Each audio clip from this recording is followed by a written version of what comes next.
Truck माड़ीजिबारु security guard मृत्यु घटना को नहीं मुहांमुही हेले पुलिस और आंदोलनकारी। बलांगीर सहर मुख्य रास्तार सोमवार विलंबित राति रे पाटणा छक निकटरे एक ट्रक बड़ धरणर दुर्घटना घटाइथिला। राति प्राय 2टा बेले द्रुत गति रे आसुथुबा ट्रकटी राधिका अलंकार दुकान सम्मुखरे ड्यूटी रे थिबा सिक्यूरिटी गार्ड उपरकू माड़ी जाइथिला। मृतदेह व्यवच्छेद परे आंदोलनकारी माने मृतदेह को जिलापाल कार्यालय सम्मुख कचेरी छक को आनी रास्ता रोक करिसेंती। रास्ता रोक समय पुलिस और आंदोलनकारी मुहांमुही होइछंती। पुलिस सह आंदोलनकारी ठेलापेला होइछंती।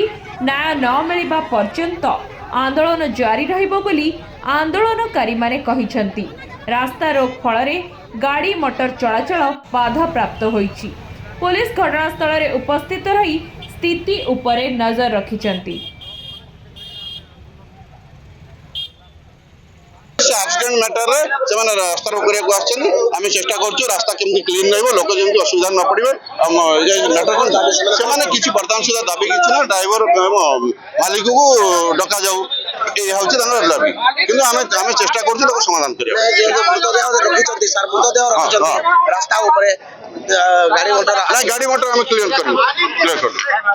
यागा आज्ञा बगलार আছে আমি না সে কার জানমো ওটা कि आपण से काना लागबे जे खराब हो को आया केनला कर काना की खबर देला इना पिला माने देले खबर आज्ञा बोलांगे ट्रक मारी गेला काना कहले ट्रक पिटी देला बोली ओटा बोली बोला केबो चाकरी करथुला इना मासे होचे दरमानी पावर बोली।